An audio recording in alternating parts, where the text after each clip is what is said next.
1960년대, 그러니까 60년 초반에는 독일이 동독과 서독으로 나뉘어져 있었죠. 그래서 서독은 민주주의였지만 동독은 공산주의였습니다.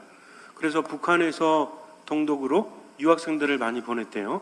그런데 그 중에 21살 먹은 홍옥군이라는 청년이 있었다고 합니다. 이 청년이 동독에 가서 이제 공부를 하는데 화학을 전공하면서 공부를 하다가 한 여인을 만나게 되는데 그 여인의 이름은 메나테라는 여인이었대요. 레나테. 그런데 둘은 사랑에 빠졌다고 합니다.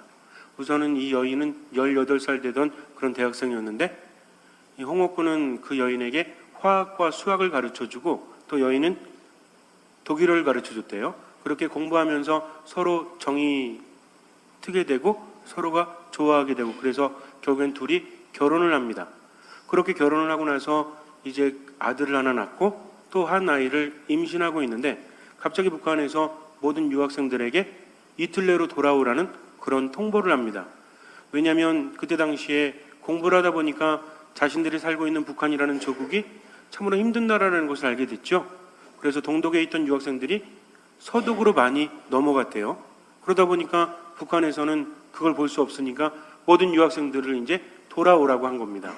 그래서 이제 돌아가려고 하는데 부인이 만삭이었어요. 우선 아이를 하나 낳고 둘째를 임신하고 있었는데 그렇게 당해서 오라고 하니까 안 갈 수가 없죠. 북한이 어떤 나라인지 아시죠? 안 갈 수 없으니까 가야 되는데 그런데 부인은 당신 없이는 나는 하루도 살 수 없다. 그러니 당신을 따라가야 되겠다. 근데 그때 당시에는 비행기를 타고 움직이는 것이 아니라 기차를 타고 움직였대요. 그래서 3주에 걸리는 여행을 해야 되기 때문에 만삭의 몸으로 3주를 기차를 탄다는 것이 쉬운 일이 아니죠. 그래서 내가 금세 돌아올 테니까 기다려라. 그러나 여인은 안 된다고 당신 없이는 나는 하루도 살 수 없다고 하면서 따라 나섭니다. 그런데 떠나는 당일날 아침에 북한 측의 요원들이 와서 이 남편을 데려가면서 부인을 못 가게 하는 거예요. 그래서 남편 외에는 아무도 북한에 들어갈 수 없다. 그래서 어쩔 수 없이 두 부부는 생이별을 하게 됩니다. 기다리면 내가 반드시 돌아오겠노라고 그렇게 말하고 남편 홍옥군은 북한으로 떠나갑니다. 그 다음 날부터 이제 매일매일 남편을 기다리기 시작해요. 그러나 남편으로부터 소식은 오지 않습니다. 그래서 북한으로 편지를 써요. 하지만 계속해서 편지가 반송되어 옵니다. 그러나 포기하지 않고 계속해서 편지를 쓰다가 이제 몇 년이 지났을 때 두 아들을 혼자 키우면서 고생이 많았지만 그래도 남편을 만날 수 있다는 희망 때문에 살아갑니다.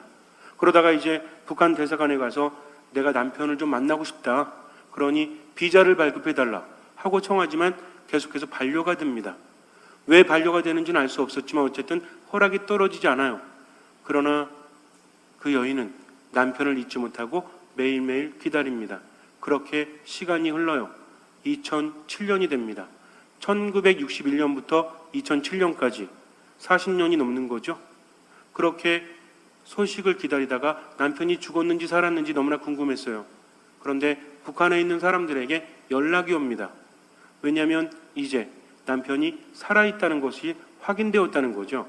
그런데 그동안 편지가 전해지지 않은 것은 그때 당시에 이제 공부하고 들어온 유학생들이 이제 북한 사회 안에서 반체제 인사로 활동을 하게 됩니다. 왜냐하면 세상의 모든 문물들을 접하고 나서 북한이라는 곳이 얼마나 낙후되었고 말도 안 된다는 것을 알았기 때문에 지식층에 있는 그런 사람들이 반체제 인사를 형성해서 이제 국가에 좀 국가를 어지럽힌다든지 아니면 좀 조장하는 그런 운동을 한다고 해서 핍박을 받았죠. 그러다 보니까 외국에서 오는 모든 통신을 두절시켜 버립니다. 이 여인이 보냈던 편지도 남편에게 전해지지 않았던 거죠. 하지만 여인은 포기하지 않고 재혼도 하지 않고 그렇게 오랜 기간을 기다립니다. 그런데 2007년에 남편이 살아있다는 소식을 이제 알게 돼요. 그리고 나서 장성한 두 아들과 함께 이리저리 백방으로 힘을 씁니다. 독일 적십사사, 그 다음에 우리나라 언론, 그렇게 하면서 북한으로 들어갈 수 있는 이산가족 찾기라는 것이 있었죠. 80년대에. 그래서 80 몇 년도죠, 그때가? 기억나십니까? 그리고 나서 이제 많은 사람들이 서로 재회를 하고 나서 또 한 번 했었죠. 그래서 이 여인도 자기 남편을 만날 수 있다는 희망을 가지고 꾸준히 노력을 한 결과 이제 북한에서 허락이 떨어집니다. 그래서 2008년에 46년인가 7년 만에 두 부부가 재회를 하게 돼요. 아들 2명을 데리고 남편을 찾아갑니다. 결혼 생활한 거는 그렇게 길지 않았어요. 첫째 아이도 젖먹이었고 둘째는 태중에 있을 때 떨어졌지만 여인은 포기하지 않고 남편을 기다렸다는 거죠. 그래서 46년인가 7년 만에 이제 남편을 만나게 됩니다. 나이가 많이 들었죠. 서로 할아버지가 됐고 할머니가 됐어요. 그러나 그 둘의 사랑은 아무도 막을 수가 없었죠. 왜냐하면 이 여인이 기다렸기 때문입니다. 그런데 안타깝게도 남편은 혼자가 아니었어요. 아이가 3명이나 있었대요. 북한에 가서 살다 보니까 그러지 않고는 살 수가 없었겠죠. 그러나 자기의 원래 아내였던 레나테를 보면서 눈물을 흘립니다. 레나테 홍이라고 앞에 홍옥군의 홍자를 따서 그렇게 이름을 짓고 평생을 살았다는 거죠. 그렇게 열 이틀을 지내고 이제 떠나갑니다. 그리고 4년이 흘러서 또 만날 기회가 돼서 이제 준비를 하고 있는데 남편이 죽었다는 소식이 들리게 돼요. 그러나 여인은 포기하지 않고 두 아들과 함께 남편의 묘소를 찾습니다. 그리고 눈물을 흘려요. 아마 방송에서도 몇 군데 레나테 홍에 대해서 우리에게 보여줬기 때문에 보신 분 계시죠? 안 계십니까? 하긴 늘 기도만 하시니까 뭐 텔레비전 볼 시간이 없으시죠? 여러분들 어떻게 생각하세요? 18살 먹은 여인이 결혼을 해서 한 1년, 2년 남편과 지내다가 남편이 떠나갔어요. 그리고 46년, 7년이 넘도록 그렇게 남편을 기다리다가 드디어 만났다는 거죠. 만나고 보니까 어때? 애가 셋이야. 나는 여태까지 수절하면서 지냈는데 그런데도 그 여인은 남편을 만났다는 것에 너무나 감격의 눈물을 흘렸다는 거죠. 그래서 감사함을 외쳤다고 합니다. 46년, 7년을 기다린다는 것이 쉬운 일이겠습니까? 그만큼 사랑했기 때문에 그동안 포기하지 않았기 때문에 어쩌면 그냥 시간 보내다가 46년, 7년 만에 남편이 살아있다는 소식을 듣고 찾아온 것이 아니라 그동안 하루도 빠지지 않고 남편을 찾기 위해서 노력을 했기 때문에 그렇게 시간이 지나니까 올 수 있었던 것이 아니겠습니까? 만약에 그냥 잊어버리고 그냥 결혼해서 살았다면 죽었는지 살았는지 소식을 들을 리도 없고 그리고 만날 기회도 없었겠죠. 그러나 매일매일 그렇게 애타게 찾았기 때문에 마치 암사슴이 시냇물을 그리워하듯이 자신의 남편을 그렇게 그리워하면서 애타게 찾았기 때문에 결국은 만난 것이 아니겠습니까? 그래서 두 노부부의 얼굴을 보면서 얼마나 감동적이었는지 몰라요. 저런 사랑이라면 정말 해볼 만하지 않을까? 여러분들도 그런 사랑을 하고 계십니까? 아마 46년 헤어졌다면 그럴지도 몰라요. 매일매일 사니까 힘들 수도 있어요. 그러나 사랑이라는 것이 우리를 참으로 행복하게 해주지 않습니까? 그래서 여러분께 말씀드리고 싶은 것은 나중에 후회하지 말고 더욱더 깊이 사랑하고 더욱더 깊이 그리워하시기 바랍니다. 그런 행복이 없으면 인간은 많이 가져도 결코 행복하지 않아요. 사랑이 없다면 나는 아무것도 아니라는 것은 사랑을 실천하는 것만 말하는 게 아니에요. 사랑이 없다면 나는 행복하지 않기 때문입니다. 우리가 사랑이라는 말을 들었을 때 사랑이라는 것은 실천되어져야 할 어떤 덕목으로만 생각하지만 그렇지 않아요. 사랑을 느끼고 사랑을 하지 않으면 인간은 행복하지 않지 않습니까? 우리가 어느 때임이나요? 누군가를 사랑할 때, 뭔가를 해줄 수 있을 때, 내 역할을 할 때 우리는 삶의 의미를 느끼고 가치를 느끼지 않습니까? 정말 신나지 않아요? 나만을 위해서 먹고 나만을 위해서 활동하고 나만을 위해서 살아간다면 그 사람은 재미없을 거예요. 그러나 누군가가 나를 알아주고 내가 누군가에게 무엇인가를 주고 누군가로부터 무엇인가를 받는 것이 우리들의 기쁨이요 행복이지 않습니까? 그래서 하느님을 사랑한다는 것과 이웃을 사랑한다는 것은 단순히 내 것만 드리고 주는 것이 아니라 우리 또한 살아가면서 그렇게 받고 있다는 거죠. 성당에 와서 하느님의 사랑을 느끼고 말씀을 묵상하면서 그분의 사랑을 체험한다면 그 사람은 이미 하느님 안에 있기 때문에 절대로 절망 속에 빠져들지 않죠. 왜냐하면 사랑이라는 것이 있기 때문입니다. 때로는 부족하지만 때로는 정말 내 스스로 갖춘 것이 없다고 생각하지만 그래도 사랑이 있다면 우린 참으로 행복하지 않겠습니까? 그래서 단순히 사랑이라는 것에 대해서 실천해야 될 어떤 덕목이 아니라 사랑이라는 것은 내 삶에 빠지면 안 된다는 것. 그래서 예수님께서 너희는 서로 사랑하여라 라고 말씀하신 것은 우리에게 무거운 짐을 지어주신 것이 아니라 그래야만 내가 행복할 수 있기 때문입니다. 또한 사랑이 없으면 나는 아무것도 아니라는 것도 마찬가지예요.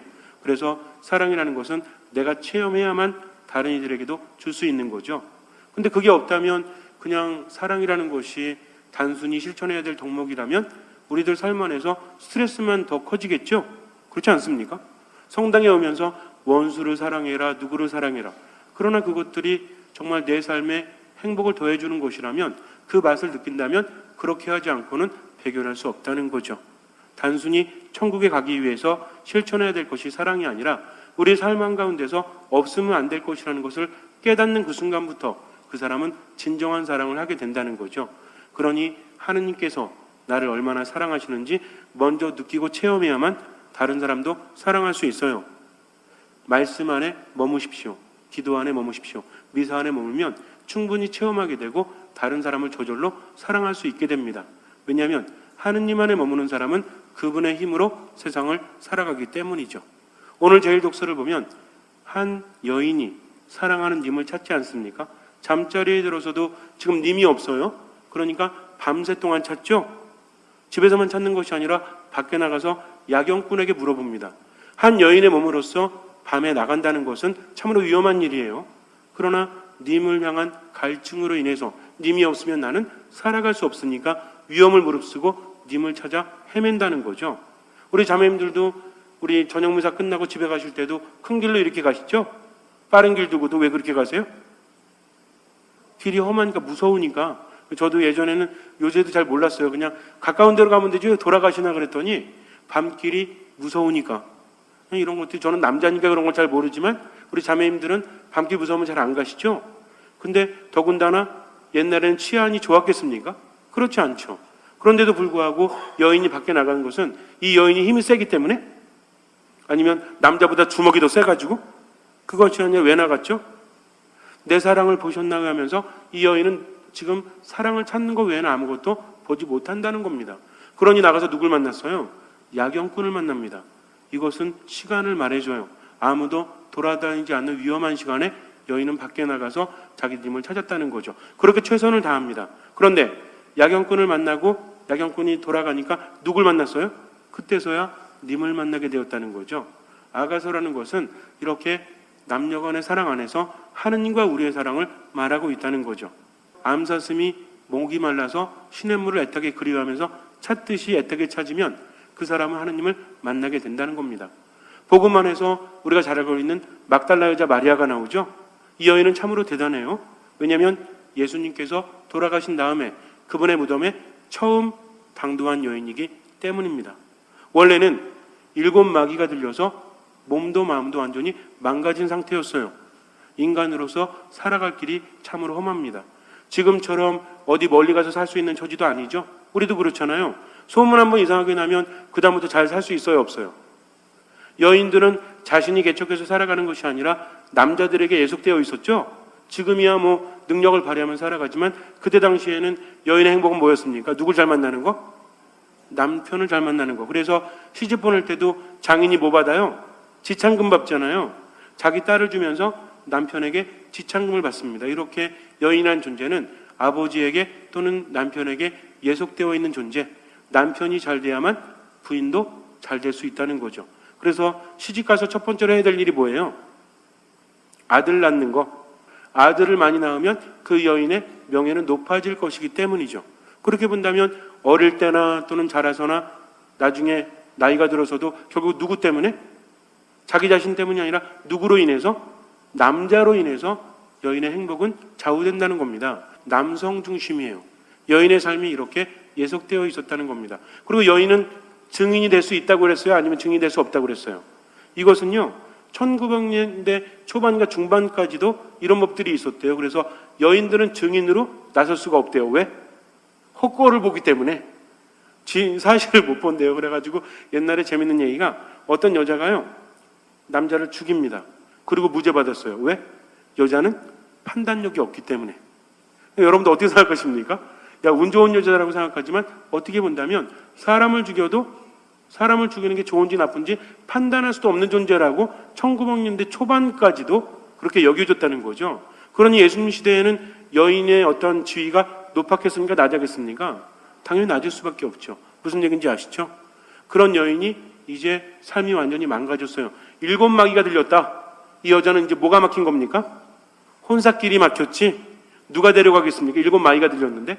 그러니까 그냥 그렇게 마귀 들려 살다가 예수님께서 여인을 만나서 치유해 주시죠. 그리고 나서 누가 인생의 전부였어요? 예수님만 따라다닙니다. 그분의 말씀을 듣고 그분께 봉사하면서 그렇게 행복을 느꼈어요. 새로운 삶을 살아갔다는 거죠. 그런데 예수님께서 돌아가십니다. 그러니 모든 것들이 무너졌죠. 그래서 여인은 어디로 찾아와요? 예수님의 제자들조차도 숨어 있었는데 여인은 두려울 게 없습니다. 더군다나 새벽에 어딜 가? 한밤중에? 이른 아침 새벽에 어디 갔어요? 이른 새벽에 무덤가 간다는 게 쉬워요? 왜 어려워요? 무서우니까. 그런데 이스라엘에서는 무덤은 누가 사는 곳인지 아십니까? 그렇죠. 예수님께서 무덤에서 누굴 만났죠? 마귀 들린 사람들을 만나십니다. 그래서 무덤과 광야라는 곳은 마귀가 사는 곳이에요. 사람들이 잘 가지 않습니다. 근데 이 여자는 지금 눈앞에 보이는 게 없죠. 왜? 어차피 삶의 모든 것이 무너졌기 때문입니다. 예수님 없이는 살아갈 수 없는데 그분이 돌아가셨으니까 아무것도 할 수 없고 무서운 것도 없어요. 그냥 무작정 예수님을 찾아 나선 거죠. 그런데 무덤이 비어 있습니다. 그래서 빨리 가서 누구에게 알렸어요? 베드로하고 가장 사랑했던 제자 요한에게 알립니다. 그리고 다시 왔죠. 근데 천사들을 만나죠. 천사들 만나고도 두려워해요? 누군지도 몰라. 근데 뭐라 그래요? 단도직입적이죠. 저희 주님을, 저희 선생님을 어디다 모셨습니까? 이렇게 이야기합니다. 그런데 뒤에서 누가 부르죠? 여인아. 딱 돌아봤더니 누구야? 예수님이에요. 근데 알아봅니까? 알아보지 못해요. 그렇게 그리운데도 예수님을 알아보지 못합니다. 참으로 안타깝지 않습니까? 인생의 모든 것이었던 예수님을 알아보지 못한다는 거죠. 왜냐하면 육의 눈으로 그분을 알아볼 수 없기 때문입니다. 그런데 언제 알아보죠? 마리아야. 원래는 동산직인 줄 알고 어디다 저의 주님을 모셨습니까? 제가 모셔가겠습니다. 아주 간도 큰 여자 아닙니까? 예수님의 시신을 지가 모셔간대요. 새벽에 혼자 와서. 어떻게? 이런 거 중요하지 않아요. 그분이 삶의 전부이기 때문이죠. 여자들이 얼마나 힘이 셉니까? 평상시에는 힘 하나도 안 센 것 같죠? 근데 집안의 배치가 바뀌잖아요. 그죠? 그래가지고 어느 날 갑자기 회사에서 돌아왔는데 집안의 배치가 바뀌었어. 이거 누가 했어? 혼자 했어요? 집안에서 가끔씩 일어나는 일 아니에요? 저도 옛날에 고등학교 때 학교 갔다 오면 집안의 배치가 바뀌어 있어서 누가 이렇게 했냐고 했더니 어머니 혼자 하셨대. 이런 것들이 참 대단하지 않습니까? 그래서 참 여자들이 약한 것 같으면서도 아주 큰 일을 하세요. 그래서 그랬는지 모르겠지만 어쨌든 그렇게 한다고 합니다. 그런데 예수님께서 마리아야 라고 부르시니까 그때서야 예수님을 알아보게 됩니다. 랍보니, 선생님, 주님 하면서 예수님을 알아보게 되었다는 거죠. 얼마나 큰 감동인지 몰라요. 즉 예수님을 어떻게 찾았더니 내 힘으로 알아본 것이 아니라 그분이 내 이름을 불러주시니까 그때서야 그분을 알아보게 된다는 것입니다. 우리들의 삶 역시 마찬가지예요. 내가 주님을 어떻게 찾을 때 그분이 내 이름을 불러주셨을 때 나는 큰 체험을 하게 됩니다. 내 삶이 너무나 힘들어서 그동안 괴로워서 너무너무 괴로워서 예수님께 기도하면서 매달려 보지만 정말 어디에 계신지 만날 수 없어요. 그런데 어느 날 때가 되면 예수님께서 나의 이름을 불러주십니다. 그 순간에 나는 커다란 기쁨을 느끼고 세상 모든 것들이 아무것도 아니라는 것을 이제는 내가 살아가는 것이 아니라 그리스도께서 내 안에 살아가신다는 것을 체험하게 되죠. 이것이 바로 신앙이에요. 그래서 신앙은 머리로 이해되어지는 것이 아니라 삶으로 체험되어지는 거다. 어떤 사람이 하느님을 체험합니까? 애타게 찾는 사람. 그런 사람께 하느님께서는 체험을 주신다는 거죠. 내가 하는 것이 아니라 하느님께서 나를 불러주시기 때문입니다. 그러면 한 번, 두 번 기도했을 때 불러주시면 안 돼요? 왜 애타게 찾아야만 불러줬을 때 의미가 있는 거죠? 인간은 그런 존재예요. 애타게 주님께 매달리고 찾을 때 그 기쁨은 더 커진다는 거죠. 그때 주님의 부르심은 때가 찼기 때문입니다. 그러면서 막달라 여자 마리아는 이제는 변하죠. 그동안은 아무런 능력도 없었어요. 그동안은 그냥 의지하면서 살아갑니다. 삶의 의미도 잃었죠. 그런데 이제는 누가 돼요? 예수님의 목격 증인이 돼서 사도들에게 말씀을 전하는 사람이 된다는 거죠. 예수님으로 인해서 이제 존재가 바뀌게 되었다는 겁니다. 그동안에는 남자만 바라보는, 주님만 바라보는 그런 삶이었지만 이제는 자신이 뭘 전하는? 복음을 전하는. 여러분들 복음 안에서 예수님의 말씀을 전했던 여인을 아십니까? 없어요. 그런데 막달라 여자 마리아는 제자들에게 그분의 말씀을 전해주는 뭐가 됐어요? 복음의 전파자가 되었다는 거죠. 그 다음에는 우리 교회 성인이 되지 않았습니까? 우리 또한 마찬가지라는 거죠. 내 삶이 힘들고 괴로울 때는 애타게 누굴 찾으면 돼? 저기 산신당 가고 삼신을 찾으면 돼요? 애타게 누구 찾으면 돼요? 주님을 찾으십시오. 성당에 와서 성체조배하고 말씀을 묵상하고 미사에 간절히 참여하십시오. 주님께서는 절대로 외면하지 않으십니다. 그분은 부르짖는 사람의 기도를 들어주십니다. 그분은 애타게 당신을 찾는 사람을 외면하지 않으신다는 거죠. 노력하면 분명히 만날 수 있습니다. 잠시 눈을 감으세요. 주님께서는 나보다 더 나를 사랑하십니다. 그러니 온전히 맡기십시오. 믿음이라는 것은 뒤를 돌아보는 것이 아니에요. 조금의 여지도 남기는 것이 아닙니다. 온전히 머무십시오. 이루어질 때까지 기도하십시오. 하느님 말씀 안에 머무십시오. 거룩한 미사에 몸과 마음을 다해서 목숨을 다해서 참여하십시오. 주님께서는 그 믿음을 보시고 우리 삶에 놀라운 기적을 일으켜 주실 것입니다. 아멘.